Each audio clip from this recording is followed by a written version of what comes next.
Jacksonville 911. Yes, sir. Hi. This is I went out to play this afternoon. I thought she was with her, and now she's missing. How old is she? She's 8 years old. Where was she playing at around the house? Right around the house here. Is she a white female or a black Yes, female? she's a white female. What did she have on when she left? She had on a red T-shirt.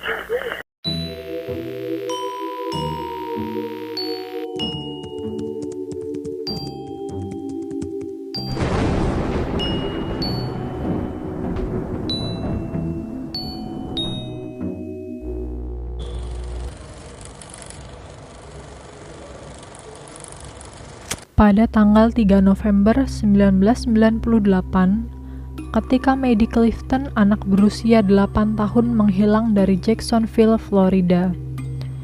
Ibu Maddie yang bernama Sheila menghubungi 911. Rekaman suara Sheila dan 911 sempat kita dengar di awal video. Sheila terdengar sangat panik ketika menyadari anaknya telah hilang. Setelah Maddie dilaporkan menghilang, polisi dan tetangga mulai mencari keberadaan gadis kecil itu. Tidak ada yang bisa membayangkan rasa sakit hati dan hal mengerikan yang terjadi di dalam kasus ini. Maddie, please come home. Mom and Daddy and Jesse are ready for you to come on home. Orang terakhir yang melihat Maddie Clifton adalah teman sekaligus tetangganya yang bernama Joshua Earl Patrick Phillips. Ia berusia 14 tahun. Josh tinggal di seberang rumah Maddie. Mereka berdua telah lama menjadi teman dan sering bermain bersama.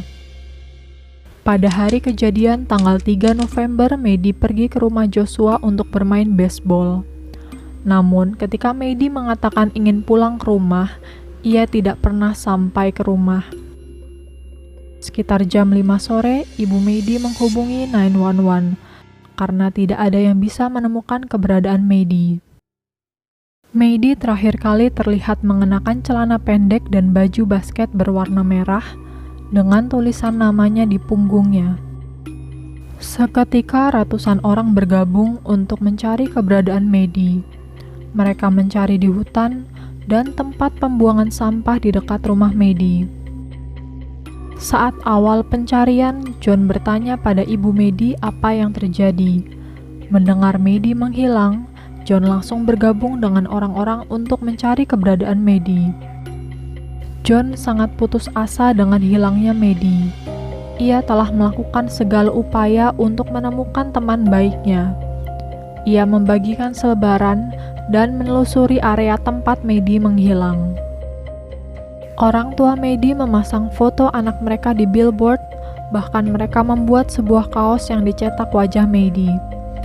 Orang tua Maddie juga menyiapkan uang sebesar $50.000 kepada orang yang bisa menemukan Maddie. Sudah hampir seminggu orang-orang mencari keberadaan Maddie. Orang pertama yang dicurigai sebagai pelaku adalah seorang pria yang merupakan tetangga keluarga Clifton. Pria ini pernah terlibat kasus kekerasan seksual dan dihukum sekitar 15 tahun.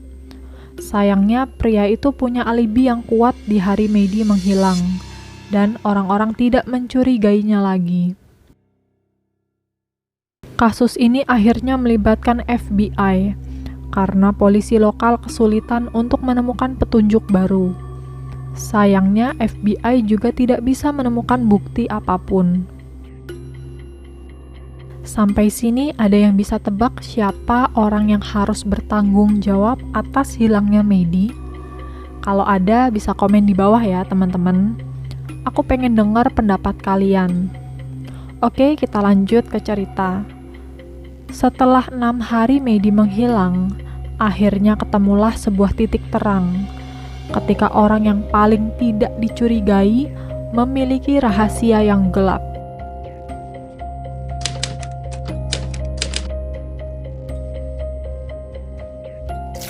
She could be a tomboy. She could wear a ballerina outfit just as well as her soccer or basketball stuff. Ibu Josh yang bernama Melissa Phillips menyadari ada spot yang basah di lantai rumah mereka. Karena hal itu, ia mencari Josh di kamarnya. Hanya saja perhatiannya tertuju pada kasur air milik anaknya. Melihat sesuatu yang mengerikan, Ibu Josh sangat syok dan ia segera berlari keluar untuk mencari polisi. Petugas yang ditemui Ibu Josh segera masuk ke kamar Josh untuk memeriksa semuanya. Polisi itu melihat ada sebuah kaki kecil yang keluar dari bawah kasur Josh. Di kamar itu polisi menemukan sebuah plester yang digunakan oleh Josh untuk mengikat Maddie dengan kasurnya. Maddie diikat dalam kondisi celana pendeknya sudah dilepas. Dari TKP, polisi juga menemukan sebuah pisau dan tongkat baseball di lemari Josh. Di meja samping kasur Josh, polisi melihat ada kertas selebaran menghilangnya Maddie dan pengharum ruangan serta dupa yang baru saja dibakar untuk menyamarkan bau ruangan dari tubuh Maddie yang sudah mulai membusuk. Hal yang paling mengerikan lainnya adalah ketika tubuh Maddie diangkat dari bawah kasur, tangan Maddie masih mencengkram kaki-kaki kasur. Hal ini menandakan jika Maddie masih hidup saat ia diikat di bawah kasur.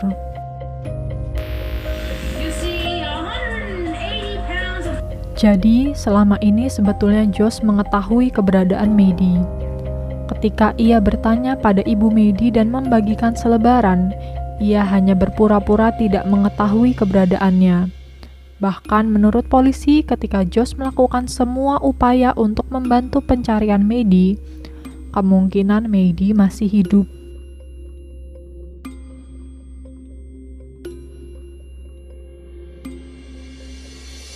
Dari hasil autopsi, Maddie dipukul di kepala sebanyak 3 kali. Dan polisi percaya jika Josh memukul kepala Maddie dengan tongkat baseball. Tenggorokan Maddie dipotong oleh Josh dengan pisau yang ada di kamarnya. Josh menusuk dada Maddie sebanyak 7 hingga 11 kali. Dan hasil autopsi juga menunjukkan tidak ada tanda-tanda kekerasan seksual, walaupun celana dalam Maddie telah diambil. Namun, bukti ini akan menjadi kunci nanti di kedepannya. Josh akhirnya ditangkap, dan hal ini membuat banyak orang menjadi sangat kaget. Semua yang sudah bertemu Josh mengatakan jika ia adalah anak yang pendiam dan ramah. Bahkan Josh tidak memiliki track record yang buruk. Beberapa jam setelah penangkapan, Josh mengakui jika ia membunuh Maddie. Menurut cerita Josh saat itu sedang sendiri di rumah ketika Maddie mengajaknya bermain. Josh mengingat perkataan orang tuanya. Ia tidak boleh mengajak temannya ke rumah ketika tidak ada orang tuanya. Josh melanggar peraturan itu dan tetap mengajak Maddie bermain di halaman belakang. Ketika sedang bermain, bola baseball mengenai wajah Maddie. Maddie terluka dan ia terus saja menangis. Josh membawa Maddie ke dalam rumah untuk menenangkannya, tapi Maddie tidak kunjung berhenti menangis. Dalam keadaan panik karena takut ayahnya akan pulang, Josh mengambil tongkat baseball dan memukul kepala Maddie sebanyak 2 kali. Lalu ia menyembunyikan Maddie di bawah kasur airnya. Karena Maddie masih berteriak, Josh mengambil tubuh Maddie dan menusuknya di dada. Sebelum akhirnya ia menyembunyikannya lagi di bawah kasur sampai ibunya menemukannya. Hal yang cukup mengerikan dari keterangan Josh adalah Josh selama seminggu tidur di atas kasur itu, di mana di bawahnya ada tubuh Maddie yang hampir membusuk. Petugas yang menyelidiki Josh merasa cerita Josh tidak masuk akal, terutama tentang pernyataan Josh yang mengatakan jika pakaian dalam Maddie sudah dilepas oleh Maddie sebelum ia masuk ke dalam rumah Josh. Melissa mengatakan jika tidak ada yang mencurigakan selama ini dari tindakan Josh. Hanya saja Josh menjadi lebih diam ketika Maddie dikabarkan menghilang. Ibunya menganggap jika tindakan Josh ini mungkin karena ia khawatir dengan Maddie. Bahkan katanya sebelumnya polisi juga sempat mengecek rumah keluarga Phillips dan mereka tidak menemukan apapun di sana. Josh terus saja bersikeras jika ia menyembunyikan Maddie karena takut pada ayahnya. Ibu Josh juga menyampaikan ke publik jika suaminya adalah orang yang menakutkan dan senang mengintimidasi. Ia sangat tidak suka jika ada anak tetangga yang berada di rumahnya, terutama gadis kecil. Ayah Josh tidak pernah punya kesempatan untuk menjelaskan semuanya, karena ia meninggal di tahun 2000 akibat kecelakaan mobil. Josh diadili dan dituntut sebagai orang dewasa.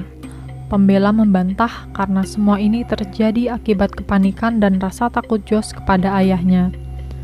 Penuntut tidak mempercayai pembelaan itu. Pertama, karena hasil autopsi di wajah Maddie tidak ditemukan bekas luka akibat bola baseball, tidak ada bukti jika mereka betul-betul bermain baseball. Kedua, tidak ditemukan noda tanah di tubuh Maddie. Padahal katanya Maddie membuka celananya di luar rumah sebelum masuk ke dalam. Ketiga, tidak ditemukan darah di halaman belakang. Polisi hanya menemukan darah di kamar Josh. Terakhir, Maddie ditemukan hanya menggunakan baju dan kaos kakinya. Ini mengindikasikan jika ada hal yang tidak pantas mungkin dilakukan. Josh dinyatakan bersalah atas kejahatan tingkat 1. Ia dijatuhi hukuman seumur hidup di penjara. Karena usianya yang masih 16 tahun, Josh tidak bisa dijatuhi hukuman mati. Di tahun 2012, Josh melakukan sidang penolakan untuk kasusnya, karena Mahkamah Agung Amerika Serikat membuat keputusan bahwa hukuman seumur hidup bagi remaja tidak sesuai dengan aturan yang berlaku. Detail-detail mengerikan malah terekspos karena persidangan di tahun itu. Ditemukan buku-buku sekte sesat di ruangan Josh, bahkan beberapa jam sebelum kematian Maddie, Josh sempat melihat hal-hal senonoh dan kekerasan dari komputernya. Hal ini sepertinya yang memicu Josh untuk melakukan tindakan keji itu kepada Maddie. Di tahun 1998, Ibu Maddie di pengadilan mengatakan jika awalnya Josh mengincar kakak Maddie yang bernama Jesse. Hal ini karena ada foto Jesse di kamar Josh. Di tahun 2017, seorang hakim menguatkan hukuman seumur hidup Josh.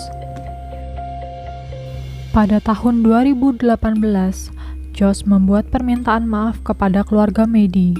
Dalam pernyataan Josh, tidak terdengar ada penyesalan darinya. Josh sepertinya sedang berpura-pura agar hukumannya bisa dikurangi. Ia bersikap seakan-akan ia dieksploitasi dan dimanfaatkan oleh orang lain. This is for the family of Maddie Clifton. I have become quite intimate with suffering.